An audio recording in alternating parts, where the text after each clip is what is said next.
8 থেকে 80 চা খেতে আমরা সবাই ভালোবাসি। সুপ্রিয় দর্শক, আসসালামু আলাইকুম। সকাল কিংবা বিকেলে 1 কাপ ধোয়া ওঠা গরম গরম চায়ের চুমুকে নিমেষেই মনটা ভালো হয়ে যায়। একঘেয়েমি দুধ চা বা রং চায়ের স্বাদ বদলে যদি মাঝে মধ্যে ভিন্ন স্বাদের চা খাওয়া হয়, তাহলে কিন্তু চায়ের আড্ডা জমে ক্ষীর। তাই তো চা প্রেমীদের জন্য একদম ইউনিক আর ভিন্ন স্বাদের একটা চায়ের রেসিপি নিয়ে হাজির হলাম। আজ বানিয়ে দেখাচ্ছি খেজুর গুড়ের চা। গুড়ের চা শুনে আবার কেউ হাসিয়েন না ভাই, এই খেজুর গুড়ের চায়ের স্বাদ কিন্তু যে কোনো চায়ের স্বাদকে হার মানিয়ে দিবে। আমার কথাতে নাই, একবার বাসায় ট্রাই করলেই বুঝতে পারবেন। আজকে মাত্র 2 কাপ চা বানিয়ে দেখাচ্ছি। তার জন্য একটা প্যানে প্রথমে দিয়ে দিচ্ছি 1 কাপ পানি, আর এই পানির সাথে দিয়ে দিচ্ছি 2 কাপ তরল দুধ। এরপর দুধটা যখন ফুটতে শুরু করছে, ঠিক এই পর্যায়ে এসে আমি 2.5 চা চামচের মতো চা পাতা দিয়ে একটু মিশিয়ে দিচ্ছি। এরপর এটাকে 2 থেকে 3 মিনিট ভালো করে জাল করে নিব, যাতে চায়ের লিকারটা পারফেক্টভাবে বেরিয়ে আসে। তো এটা জাল হতে থাক। আর এখানে যে দেখতেই পাচ্ছেন, আমি ফ্রেশ খেজুরের গুড় নিয়েছি। এখান থেকে 2 টেবিল চামচের মতো গুড় কেটে নিচ্ছি।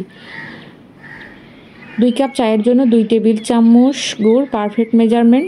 যদি চায়ে মিষ্টির পরিমাণ কেউ বেশি খেয়ে থাকেন, তাহলে গুড়ের পরিমাণটা একটু বাড়িয়ে দেবেন, আর যদি এর চেয়ে কম খেতে চান, তাহলে গুড়ের পরিমাণ একটু কমিয়ে দেবেন। এখন দেখতেই পাচ্ছেন চায়ের লিকারটা বেরিয়ে চায়ের কিন্তু কালারটা চলে এসেছে। এখন আমি এর মধ্যে দিয়ে দিচ্ছি 2 টেবিল চামচ গুড়। এরপর একটু নেড়েচেড়ে ভালো করে মিশিয়ে দিচ্ছি।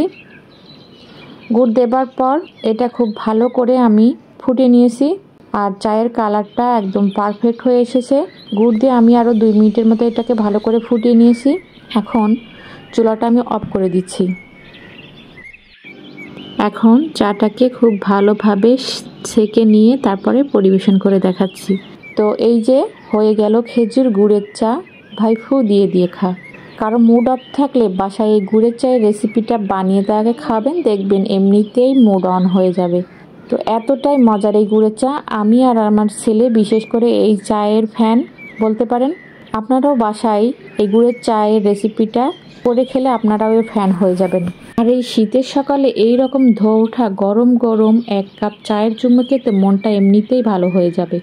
রেসিপিটা ট্রাই করতে ভুলবেন না। আমার আজকের রেসিপিটা ভালো লাগলে লাইক, কমেন্ট, শেয়ার করতে ভুলবেন না। প্লিজ চ্যানেলটা সাবস্ক্রাইব করে সাথে থাকার অনুরোধ করছি। সবাই ভালো থাকবেন, সবার সুস্থতা কামনায় আজকের মতো আল্লাহ হাফেজ।